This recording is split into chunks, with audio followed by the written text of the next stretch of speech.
Hi guys, நான் உங்க ஜீவா. இது உங்க வாட்டெக்ஸி சேனல். இன்னைக்கு இந்த வீடியோல EB மீட்டர் ரீடிங்கை எப்படி கால்குலேட் பண்றது, மீட்டர்ல காட்டுற கிலோவாட்ஸ் ஹவரை எப்படி நம்ம யூனிட்டா கன்வெர்ட் பண்றது, டெய்லி நம்ம எவ்வளவு கரண்ட் யூனிட் நம்ம வந்து யூஸ் பண்றோம், 2 மந்த்க்கான EB கரண்ட் பில்லை எப்படி நம்ம முன்கூட்டியே வந்து கால்குலேட் பண்றது, கவர்மெண்ட் கொடுக்குற ஃப்ரீ 100 யூனிட்டை நம்ம 2 மந்த் எப்படி நம்ம ஃப்ரீயா யூஸ் பண்றது, நம்ம யூஸ் பண்ற ஒவ்வொரு எலக்ட்ரானிக் பொருளும் எவ்வளவு எலக்ட்ரிக் பவர் வந்து கன்சம்ப்ஷன் பண்றதுன்னு சொல்லிட்டு இன்னைக்கு நம்ம வீடியோல பார்க்கலாம் வாங்க.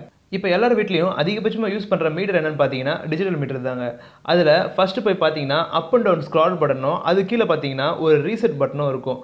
அது கீழே பார்த்தீங்கன்னா சீரியல் நம்பரும் அண்ட் மேனுஃபேக்சரிங் டேட்டும் இருக்கும். மேலே இருக்கிற எல்இடி டிஸ்பிளேல பார்த்தீங்கன்னா அதில் இங்கே இருக்கிற சீரியல் நம்பர் டிஸ்பிளே ஆகும். ஸ்க்ரால் பட்டன் ப்ரெஸ் பண்ணிங்கன்னா இன்னைக்கான date, time, ampere, voltage, kilowatts hour எல்லா ரீடிங்கும் அதில் காட்டும். இதில் முக்கியமாக நம்ம எவ்வளோ யூனிட் யூஸ் பண்ணிங்கன்னு சொல்லிட்டு எப்படி பார்க்குறதுன்னு பார்த்தீங்கன்னா மீட்டரில் KWH கிலோவாட் ஹவர்னு சொல்லிட்டு ஒரு ரீடிங் காட்டும். அதில் பாயிண்ட்டுக்கு அப்புறமா வர நம்பரை விட்டுட்டு அதுக்குள்ளே இருக்கிற நம்பரை நோட் பண்ணி வச்சுக்கோங்க. இதை தான் நம்ம கரண்ட் ரீடிங்னு சொல்லுவோம். இதுக்கு முன்னாடி எடுத்த EB மீட்டர் ரீடிங் உங்களுக்கு தெரிஞ்சிருந்தா அதை இப்போ கரண்டாக எடுத்த EB மீட்டர் ரீடிங் கூட மைனஸ் பண்ணி பாருங்க.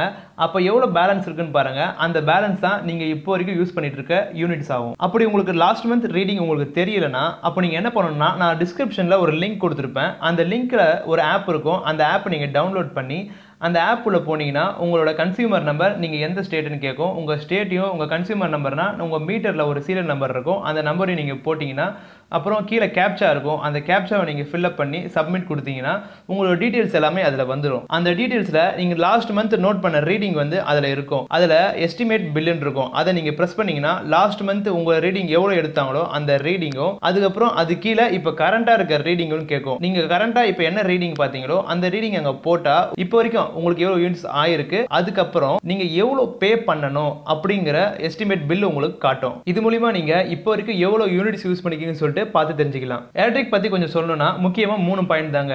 Ampere, voltage, resistance. இந்த 3 point. First one ampere. Ampere என்னன்னு பாத்தீங்கன்னா எவ்வளவு கரண்ட் உங்களுக்கு வருது அதை அளக்குறதும் அதோட மெஷர்மெண்ட் தான் நம்ம ஆம்பியர்னு சொல்லுவோம். Second one voltage. வோல்டேஜ்னா என்னன்னு பாத்தீங்கன்னா கரண்ட்டை ஒரு இடத்துல இருந்து இன்னொரு இடத்துக்கு கடத்தி கொண்டு போய் ஸ்பீடா ஃபாஸ்டா சேர்க்கறது தான் நம்ம வோல்டேஜ் சொல்லுவோம்.